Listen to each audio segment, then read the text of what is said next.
ಯೋऽन्तಃ ಪ್ರವಿಶ್ಯ ಮಮ ವಾಚಮಿಮಾಂ ಪ್ರಸುಪ್ತಾಂ ಸಂಜೀವಯತ್ಯಖಿಲಶಕ್ತಿಧರಸ್ವಧಾಮ್ನಾ ಅನ್ಯಾಂಶಾಸ್ತ್ರಚರಣಶ್ರವಣತ್ವಗಾದೀನ್ ಪ್ರಾಣಾನ್ನಮೋ ಭಗವತೆ ಪುರುಷಾಯ ತುಭ್ಯಂ. ಹರಿ ಓಂ. ಹಯಗ್ರೀವ ಹಯಗ್ರೀವ ಹಯಗ್ರೀವ. ನಹಿ ಚೇತಃ ಪೌರವಾಣಾಂ ಅಧರ್ಮೇ ರಮತೆ ಕ್ವಚಿತ್. ಅಂದರೆ ಪುರುವಂಶೀಯರ ಚಿತ್ತವು ಎಂದೂ ಅಧರ್ಮದ ಕಡೆಗೆ ವಾಲುವುದಿಲ್ಲ ಎಂಬುದು ಇದರ ಅರ್ಥ.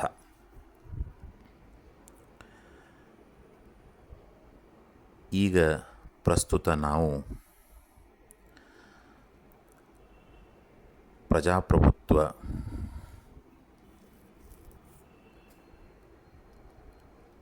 ಅಂದರೆ ಪ್ರಜೆಗಳೇ ಪ್ರಭುಗಳು ಎಂಬಂತಹ ವ್ಯವಸ್ಥೆಯಲ್ಲಿ ಇದ್ದೇವೆ. ಆದರೆ ನಾವು ಪ್ರಜೆಗಳು ಎಂಥವರನ್ನು ಆಯ್ಕೆ ಮಾಡ್ತಾ ಇದ್ದೇವೆ ಅನ್ನೋದನ್ನು ಸ್ವಲ್ಪ ವಿಚಾರಿಸಬೇಕು.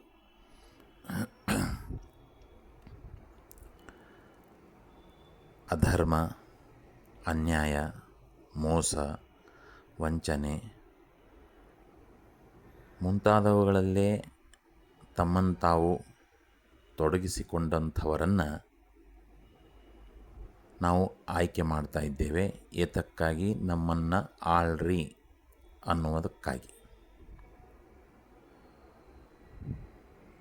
ಎಂಥ ಪ್ರಜಾಪ್ರಭುತ್ವ ನೋಡಿ.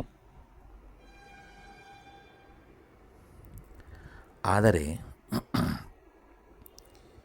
ಹಿಂದಿನ ಕಾಲದಲ್ಲಿ ರಾಜರುಗಳು ಹೇಗಿದ್ದರು ಅನ್ನೋದನ್ನು ಶಾಸ್ತ್ರ ನಮಗೆ ತಿಳಿಸಿಕೊಡ್ತಾ ಇದೆ. ಈಗೆಲ್ಲ ಅನೇಕರು ಹೇಳ್ತಾರೆ, ಧರ್ಮದಲ್ಲಿ ರಾಜಕೀಯದಲ್ಲಿ ಧರ್ಮ ಇರಬೇಕೋ ಅಥವಾ ಇರಬಾರದು, ರಾಜಕೀಯಕ್ಕೂ ಧರ್ಮಕ್ಕೂ ಏನು ಸಂಬಂಧ ಅನ್ನುವಂಥ ಅನೇಕ ಚರ್ಚೆಗಳು ನಾವು ಮೇಲಿಂದ ಮೇಲೆ ಕೇಳ್ತಾ ಇರ್ತೇವೆ. ಆದರೆ ಶಾಸ್ತ್ರ ಹೇಳುತ್ತದೆ, ಎಲ್ಲದಕ್ಕಿಂತಲೂ ಮುಖ್ಯವಾಗಿ ಧರ್ಮ ಮಾರ್ಗದಲ್ಲಿ ರಾಜರುಗಳು ಇರಬೇಕು. ಅಂದಾಗ ಮಾತ್ರ ಕಾಲಕಾಲಕ್ಕೆ ಸರಿಯಾಗಿ ಮಳೆ ಬೆಳೆ ಎಲ್ಲವನ್ನು ಕಾಣಲಿಕ್ಕೆ ಸಾಧ್ಯವಾಗ್ತದೆ. ಸುಭಿಕ್ಷೆ ಎಲ್ಲ ಕಡೆಗೂ ಇರುತ್ತದೆ.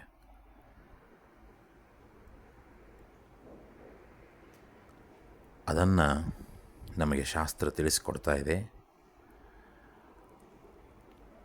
ಪೂರ್ವವಂಶೀಯನಾದಂತಹ ಒಬ್ಬ ರಾಜ ಹೇಳಿದಂಥ ಮಾತು, ನಹಿ ಚೇತಃ ಪೌರಾಣಾಂ ಅಧರ್ಮೇ ರಮತೆ ಕ್ವಚಿತ್. ಅಂದರೆ ಪೂರ್ವವಂಶೀಯರ ಮನಸ್ಸು ಎಂದೂ ಅಧರ್ಮದ ಕಡೆಗೆ ವಾಲುವುದಿಲ್ಲ. ನೋಡಿ, ಎಷ್ಟು ಆತ್ಮವಿಶ್ವಾಸ, ಎಷ್ಟು ತನ್ನ ವಂಶೀಯರ ಬಗ್ಗೆ ಗೌರವ, ಎಷ್ಟು ನಿಷ್ಠೆ, ಧೈರ್ಯದಿಂದ ಹೇಳ್ತಾನೆ, ಹೆಮ್ಮೆಯಿಂದ ಹೇಳ್ತಾನೆ, ಅಧರ್ಮದ ಕಡೆಗೆ ಯಾವತ್ತೂ ನಮ್ಮ ವಂಶ ಹೆಜ್ಜೆ ಹಾಕುವುದಿಲ್ಲ ಅಂತ. ಈ ರೀತಿ ಧೈರ್ಯದಿಂದ ಹೇಳುವಂಥವ್ರು ಇರಬೇಕು. ಅಂದಾಗ ಮಾತ್ರ ಎಲ್ಲ ಕಡೆಗೂ ಉತ್ತಮವಾದಂಥ ವಾತಾವರಣವನ್ನು ಕಾಣಲಿಕ್ಕೆ ಸಾಧ್ಯವಾಗ್ತದೆ.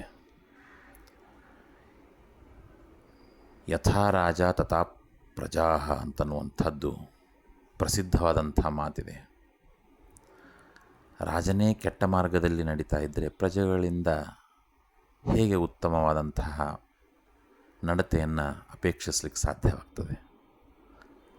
ಹಾಗಾಗಿ ಉತ್ತಮ ಆಚರಣಶೀಲ ಧರ್ಮಿಷ್ಠನಾದಂತಹ ಧರ್ಮಪ್ರಜ್ಞೆಯುಳ್ಳ ರಾಜ ಇದ್ದರೆ ಪ್ರಜೆಗಳು ಅದೇ ಮಾರ್ಗದಲ್ಲಿ ನಡೀತಾರೆ. ಹಾಗಾಗಿ ಎಲ್ಲವೂ ಉತ್ತಮ ರೀತಿಯಲ್ಲಿ ಇರಲಿಕ್ಕೆ ಸಾಧ್ಯವಾಗ್ತದೆ. ಹಾಗಾಗಿ ಸಮಾಜ ಉತ್ತಮವಾಗಿರಬೇಕಾದರೆ ನಮ್ಮನ್ನು ಆಳುವವರು ಧರ್ಮಿಷ್ಠರಾಗಿರಬೇಕು. ಇದು ಅತ್ಯಂತ ಮುಖ್ಯ ಅಂತ ನಮಗೆ ಶಾಸ್ತ್ರ ತಿಳಿಸಿಕೊಡ್ತಾ ಇದೆ. ಮುಂದಿನ ದಿನಗಳಲ್ಲಾದರೂ ನಾವು ಎಚ್ಚೆತ್ತುಕೊಂಡು ಅಂಥವರನ್ನು ಹುಡುಕಿ ಆರಿಸುವಂತಹ ಪ್ರಕ್ರಿಯೆಯನ್ನು ಪ್ರಾರಂಭಿಸೋಣ ಅಂತ ಹೇಳ್ತಾ ಭಾರತೀ ರಮಣ ಮುಖ್ಯ ಪ್ರಾಣಾಂತರ್ಗತ ಶ್ರೀಕೃಷ್ಣ ಅರ್ಪಣಮಸ್ತು. ನಮಸ್ಕಾರ.